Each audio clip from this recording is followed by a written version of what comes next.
Siema, tutaj Wola Tylskim. Jak widzicie, nadajemy z nowego miejsca. Sorry, że mam mokre włosy, ale się śpieszę trochę. Gdzie ty się śpieszysz, tato, No bo śpieszę się do domu. Ale to do domu się śpieszysz, No, generalnie dzisiaj sobie pogadamy o Unitrze Audio. Ale nie o tej Unitrze, tylko o firmie Unitra. Ale dobra, pewnie się teraz zastanawiacie, no ale co to jest Unitra w ogóle? Znaczy, część ludzi się zastanawia, co to jest Unitra? Druga część rozkminia, po co gadam o Unitrze? Skoro to taka firma, jaka jest, zaraz się dowiecie jaka. A trzecia połowa, czyli już półtorej całości, to sobie myśli, o Unitra będzie teraz, ale będzie teraz temat o porządnym sprzęcie. Zacznijmy może od początku. Unitra to jest coś, co powstało w 1961 roku jako zjednoczenie wielu firm produkujących elektronikę w Polsce. Znaczy wtedy to był PRL właściwie i powstało to w ramach takich socjalistycznych działań. Wiadomo, zjednoczenie i tak dalej. Co prawda te firmy potem miały różne podfirmy typu Unitra Diora i to dalej było brandowane na przykład Unitra Diora zamiast po prostu Diora. No ale już whatever z tym. Nie anglicyzmy w filmie o polskim sprzęcie, jak tak można. Ale generalnie z Unitrą to jest tak, że nawet jak ktoś chciał to fajnie zaprojektować, to było podejście typu ej, ale tu możesz te 4 elementy wyjąć. Co prawda ten układ będzie grał 2 razy gorzej, ale oszczędzimy na elementach, bo elementy są drogie, nie mamy elementów, no i trzeba przyoszczędzać, no sorry, więc te sprzęty były jakie były. I jeśli ktoś jest fanem Unitry i uważa, że Unitra to jest dobra firma, no to dobra, okej, mieli parę fajnych rzeczy, ale generalnie to nie miało prawo działać, nie? To nie miało prawo być dobre, bo już na poziomie konstrukcyjnym to po prostu ssało. Że tak powiem, dosadnie. I niech ktoś mi tu nie mówi, że jestem za młody, żeby mówić o takich rzeczach, bo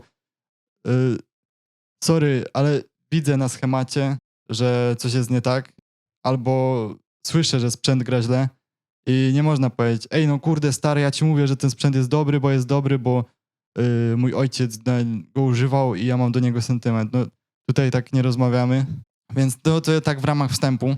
No i generalnie możecie teraz sobie rozkminiać, po co w ogóle nagrywać film o takim sprzęcie, skoro on jest taki średni, albo nawet słabej jakości. Otóż, po pierwsze, to jest sprzęt, który jest bardzo przestarzały, który jest już retro, po prostu takich rzeczy się nie produkuje. A po drugie, to nie jest odtwarzać CD, ani magnetofon, ani nic takiego, że to musi wzorowywać dokładnie brzmienie i tak dalej. To nie będzie odwzorowywać dokładnie brzmienia, bo po prostu ta technologia nie jest taka, jak jeśli to jest instrument, no to on nie zagra dokładnie tym samym brzmieniem, bo no tak się po prostu nie da i w sumie nawet dzisiaj instrumenty tak nie grają, że dokładnie odwzorowywują coś, bo to nie ma w ogóle sensu, nie? Za bardzo. No więc nie będziemy się zajmować odtwarzaczem ani żadnym tego typu sprzętem. Zajmiemy się dzisiaj instrumentem, którym jest Unitra Eltra Rytm 16, czyli retroautomat perkusyjny z końca lat 90.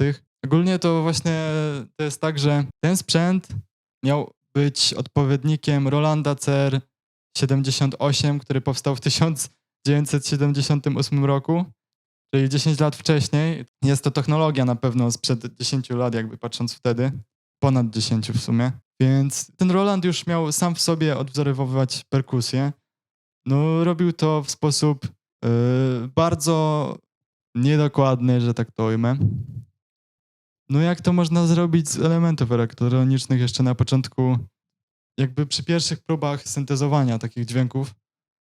No i miało to bardzo tak po prostu funky, bardzo tak. Zresztą ten instrument można usłyszeć w różnych utworach takich znanych, nie wiem, tutaj postaram się wam jakąś listę dać. No i faktycznie on jest bardzo muzyczny. Zresztą to też jest bardzo muzyczne, co zaraz usłyszycie. No i dlatego go wzięliśmy na warsztat. To jest sprzęt, który właśnie nie można stwierdzić, że gra się na nim. W sensie jak grasz na przykład na syntezatorze, jak grasz na perkusji, to tutaj tak nie ma. Tu grasz z nim. On ma 16 różnych rytmów, które możemy tu sobie przełączać. I mamy takie rytmy jak afro, samba, cha-cha, rumba i tak dalej. No generalnie niezła jazda, szaleństwo.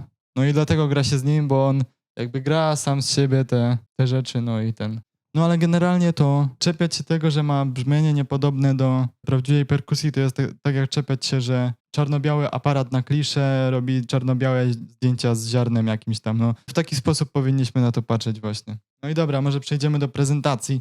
A więc tak, od przodu mamy od lewej włącznik zasilania, potem mamy przyciski z rytmami ustawionymi.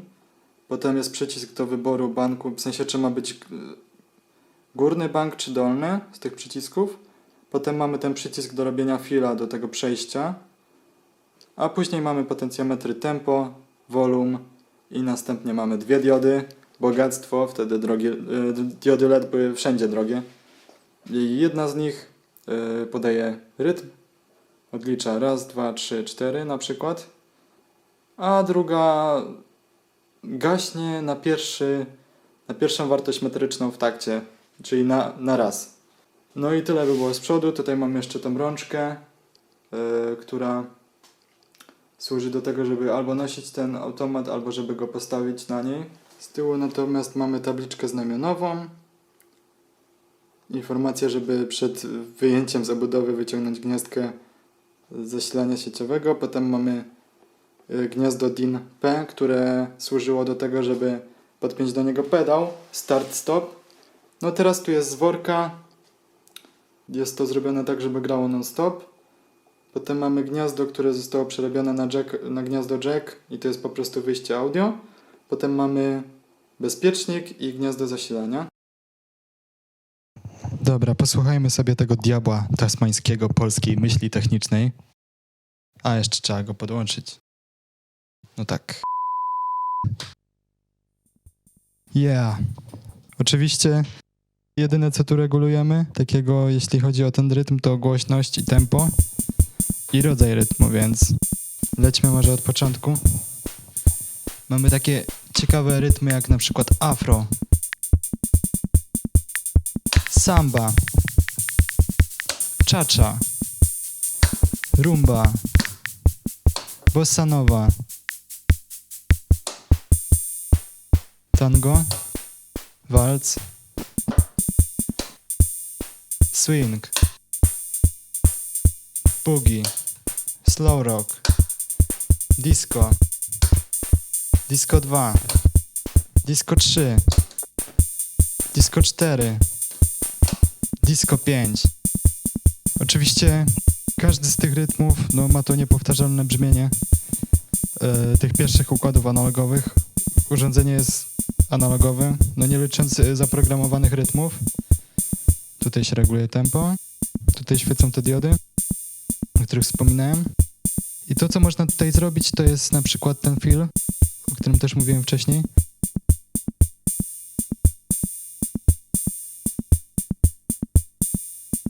I brzmi to wtedy też inaczej, jest troszkę inny rytm. I wrócę do tego.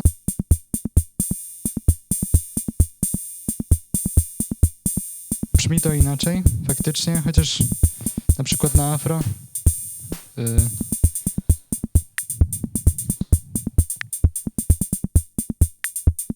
nie robi to takiej różnicy, ale możecie usłyszeć, jakie są tu użyte brzmienia. Właśnie jest ta stopka, która przypomina 808.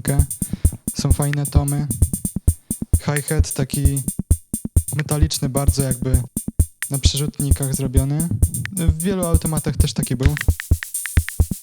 Tu jest shaker, który jest po prostu szumem takim fajnym. I ogólnie to brzmienie jest takie bardzo, powiedziałbym, ciepłe. To jest najszybsze tempo, jakie możemy uzyskać. I najwolniejsze.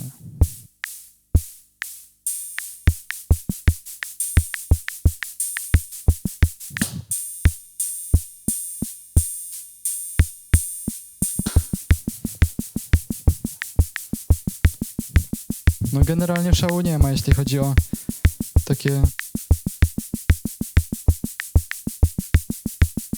o sam ten instrument.